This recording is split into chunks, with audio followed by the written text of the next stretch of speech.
dengan amal ibadah yang waktunya mepet, sementara kesempatan ibadahnya banyak variasinya. Ya, maka sudah pernah kita sampaikan bahwa para ulama menyampaikan tentang kebolehan hal yang disebut dengan ta'addud an-niyah. Ya, double niat dalam satu amalan ibadah itu diperbolehkan. Ya, double niat dalam satu amalan ibadah itu diperbolehkan pada saat waktunya sangat terbatas. Ya, idealnya jamaah sekalian, idealnya kalau kita datang ke masjid itu sholatnya sholat tahiyatul masjid. Ya, kalau datangnya kita azannya azan isya, ya tentu setelah azan kita sholat sunnah qobliyah isya. Ya, kalau kita saat itu juga habis wudhu, idealnya habis wudhu sholat sunnah 2 rakaat. Ya, itu semuanya jadi berapa tuh? Ya, 2 rakaat ba'da wudhu, 2 rakaat tahiyatul masjid, 2 rakaat qobliyah isya. Isya pun boleh kita laksanakan sebanyak 4 rakaat. Sementara waktunya terbatas. Ya, 2 menit lagi pengen qomat. Ya, mana ibadah yang kita pilih di antara ibadah-ibadah yang ada? Apakah kita milih tahiyatul masjid? Apakah kita milih setelah wudhu? Apakah kita milih qobliyah isya? Ya, ya, maka dalam hal yang demikian, pada saat ibadahnya pilihannya banyak, sementara waktunya terbatas, menurut para ulama diperbolehkan kita niat sekaligus dalam satu rangkaian amaliyah ibadah. Itu namanya ta'addud an-niyah, memperbanyak niat dalam satu rangkaian ibadah itu diperbolehkan. Seperti misalnya dikiaskan dalam ibadah-ibadah lain. Ini juga sering kita contohkan. Pada saat misalnya jamaah kita pengen puasa sunnah, puasa Senin, Kemis, puasa Kemis Senin, sunnah hukumnya, diperintahkan sama baginda Nabi.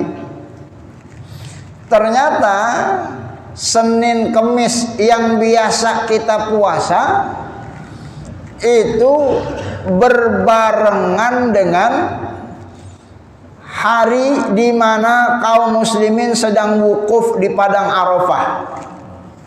Ya, dalam agama kita kalau yang nggak pergi haji lagi di tanah air dianjurkan untuk puasa sunnah, namanya puasa Arafah. Jemaah haji pada wukuf di padang Arafah, kita yang di tanah air yang nggak pergi haji puasa sunnah di tanggal tersebut, namanya puasa Arafah. Ini sunnah. Dan ternyata suatu saat misalnya puasa Arafah ini jatuhnya di hari Senin atau jatuhnya di hari Kamis. Ya, maka pada saat itu terjadi, kita niatnya puasa Senin apa puasa Arafah? Ya, maka di dalam fikih boleh satu amalan ibadah niatnya 2 sekaligus. Hari itu kita puasa Senin sekaligus kita puasa Arafah. Insya Allah Allah kasih pahala semuanya. Ya, Tuhan kita bukan Tuhan yang hitung-hitungan. Tuhan kita Tuhan yang maha pengasih lagi maha penyayang. Sebanyak apapun ibadah yang kita niatkan, Allah kasih pahala berdasarkan niat yang kita canangkan. Ya, makanya disinilah ya makna dari sabda baginda Nabi dalam hadis yang sering kita mendengar. Rasulullah bersabda, innamal a'malu binniyat. Yang namanya amal ibadah itu tergantung dari niatnya. Niatnya apa? Niatnya puasa Senin, Allah kasih pahala puasa Senin. Niatnya puasa Arafah, Allah kasih puasa Arafah. Niatnya Senin juga, Arafah juga, Allah kasih Senin juga, Allah kasih Arafah juga. Wa innamal likulli imri'in manawa. Jadi terkait dengan pelaksanaan ibadah salat, kalau kita niat tahiyatul masjid, Allah kasih pahala tahiyatul masjid. Kita niat salat ba'dal wudu, Allah kasih pahala ba'dal wudu. Kita niat salat qabliyah isya, Allah kasih pahala qabliyah isya. Kita niat semuanya, Allah kasih pahala semuanya. Itulah Tuhan kita, Tuhan yang Maha Pengasih lagi Maha Penyayang. Ya, oleh karena itu maka jamaah sekalian rahimakumullah, para ulama mengajarkan kepada kita kunu tujaran nawaya. Pandai-pandailah kita menjadi orang-orang seperti pedagang-pedagang niat. Ya, ini bahasanya Ibnu Rajab Al-Hambali dalam kitab Jami'ul Ulum wal Hikam. Ya, apa maksudnya pedagang-pedagang niat? Ya, ibadahnya mungkin satu model, tapi dia banyak mencanangkan niat agar pahalanya dapat double. Ya, jamaah sekalian, ya, bapak hari ini, ibu hari ini, duduk hari ini di Masjid Nur Islam, apa niatnya? Mau ngaji. Allah kasih pahala ngaji, menuntut ilmu, thalabul ilmi. Ya, thalabul ilmi ada pahalanya, sebab itu menjalankan perintah Rasulullah sallallahu alaihi wasallam. Ya. Ada lagi yang niat selain thalabul ilmi? Saya selain thalabul ilmi niat i'tikaf. Masya Allah. Ya, jamaah yang niat i'tikaf secara fikih, kita niat i'tikaf di masjid, nggak keluar dari masjid dari habis maghrib sampai isya, insya Allah Allah kasih pahala i'tikaf.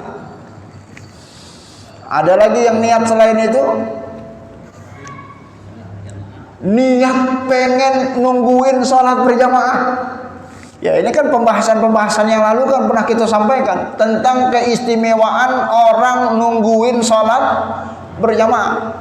Ya, jadi dalam agama kita nungguin sholat berjamaah itu hitungannya sudah pahala sholat. Ya, masih ingat Pak ya hadisnya ya? Ya, yang Rasulullah sabdakan, ya, tidaklah orang datang ke masjid dia nungguin sholat kecuali saat dia nunggu dihitung pahala sholat.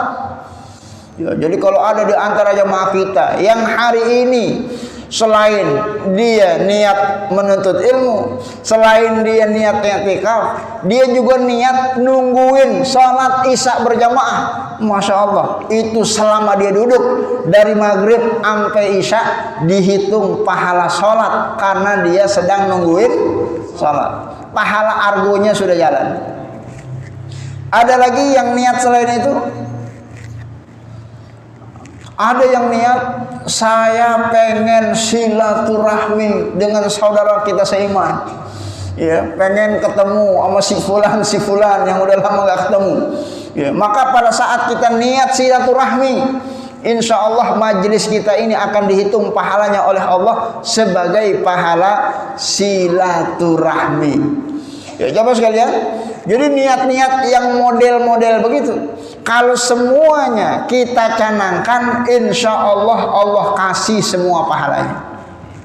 Yang niatnya cuma nuntut ilmu, Allah kasih pahala nuntut ilmu. Yang niatnya cuma silaturahmi, Allah kasih pahala silaturahmi. Yang niatnya cuma nungguin sholat, Allah kasih pahala nungguin sholat. Tapi kalau kita niat semua, nuntut ilmu juga, silaturahmi juga, i'tikaf juga, nungguin sholat juga, semua pahala diborong sama kita. Fadilah apa?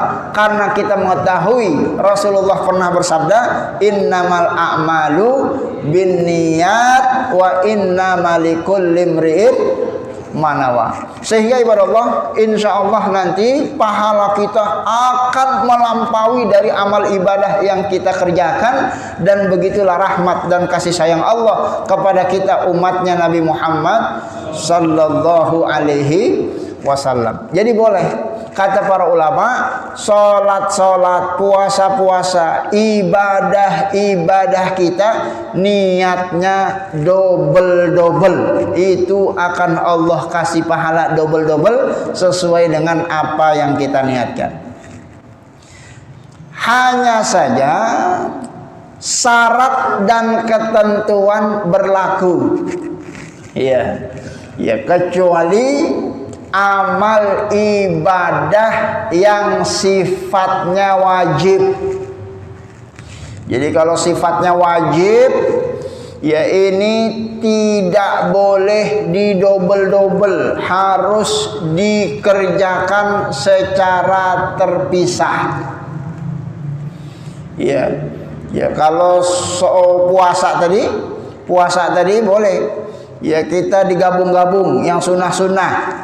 Tapi kalau puasanya wajib, ya misalnya ada jemaah kita selama di bulan suci Ramadan sakit selama 1 minggu, habis lebaran sembuh, kewajibannya adalah mengqadha puasa selama 1 minggu, yaitu 7 hari. Berarti dia harus puasa berapa hari? 7 hari, karena sakitnya 7 hari, 1 minggu dia tidak puasa. Maka pada saat dia mengqadha puasa 7 hari, enggak boleh dia puasanya 1 hari saja, tapi niatnya 7 kali. Saya qadha puasa hari Senin, saya qadha puasa hari Selasa, saya qadha puasa hari Rabu. Ya enggak boleh, harus diqadha satu-satu sampai selesai 7 hari. Karena kewajiban mengqadha ini kewajiban ibadah yang harus dilakukan secara mandiri masing-masing. Ya, tapi meskipun demikian, kalau yang wajib itu masih bisa ditumpangi dengan yang sunnah. Kita qadha puasanya hari Senin, maka sambil mengqadha puasa Ramadan, sambil kita juga ngikut puasa hari Senin yang bisa dilakukan oleh Rasulullah Sallallahu Alaihi Wasallam. Ini diperbolehkan.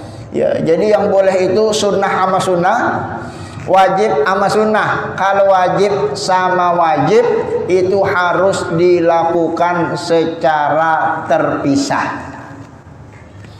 Ya, jamaah sekalian radhiyallahu, begitu juga ibadah-ibadah lain. Ya, terkait fikih kita sudah sampaikan tentang kewajiban mengqadha sholat fardu yang kita tinggal di masa lalu. Ya, cara fikih sudah kita sampaikan. Ya jamaah sekalian, ada contoh yang sering kita sebutkan. Kalau kita ingin mengqadha sholat yang kita tinggal, misalnya sholatnya sholat zuhur, ya maka kita mengqadha sholat zuhur. Sholatnya sholat asar kita tinggal, maka kita wajib mengqadha sholat asar. Zuhur 3 kali kita tinggal, maka mengqadhanya harus 3 kali. Enggak bisa kita qadha, saya qadha sholat zuhur kemarinnya lagi sama kemarinnya lagi, sholatnya cuma 4 rakaat. Ya ini udah diqadha minta diskon. Ya enggak boleh, harus dilakukan secara terpisah. Ya sholat fardu juga begitu. Ya sholat maghrib ya sendiri-sendiri fardu. Gak bisa kita niat di double-double. Saya niat sholat isya hari ini sama sholat isya kemarin kodok yang saya kelupaan. Ya nggak bisa. Harus sholat isyanya dulu selesai karena itu wajib. Nanti urusan kodoknya sholat lagi karena ini 2 kewajiban yang terpisah yang harus dilaksanakan secara mandiri-mandiri. Ya jamaah sekalian, begitu juga kewajiban kita menunaikan ibadah lain seperti bayar zakat. Ya jadi kalau zakat yang wajib belum kita tunaikan, itu harus kita tunaikan sesuai dengan ketentuan syariat. Ya, tahun ini kita misalnya dalam hitungan-hitungan kalkulasi ilmu zakat, kita wajib keluarkan zakat. Maka kita wajib mengeluarkan zakat tahun ini. Ternyata tahun kemarin sebenarnya kita wajib, tapi zakatnya tidak kita keluarkan. Maka double kita mengeluarkannya. Bayar zakat tahun yang lalu dengan bayar zakat tahun ini, karena itu adalah dua kewajiban yang terpisah. Tidak bisa double-double niat kalau ibadahnya itu adalah sesuatu yang diwajibkan. Ya, tapi kalau yang sunnah-sunnah itu diperbolehkan di double-double. Tapi kalau yang sunnah pun juga masih bisa didobel dengan yang wajib, seperti puasa qadha didobel dengan puasa Senin, seperti sholat isya didobel dengan sholat tahiyatul masjid. Pada saat kita masuk ke masjid ternyata azan sudah qomat, imam sudah maju ke depan, kita tidak punya kesempatan untuk melaksanakan sholat tahiyatul masjid. Insya Allah, Allah kasih pahalanya. Tuhan kita Tuhan yang maha pengasih lagi maha penyayang.